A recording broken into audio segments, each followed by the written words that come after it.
10 Februari 1968, pembukaan rasmi stesen pemancar Radio Malaysia Kuantan.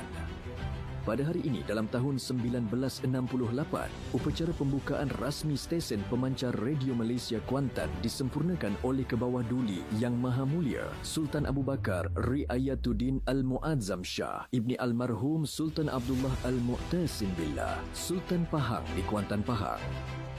Stesen ini dibina oleh Jabatan Kerja Raya dan dilengkapi dengan Dewan Pemancar, bilik perancangan, studio ceramah dan ruang pejabat.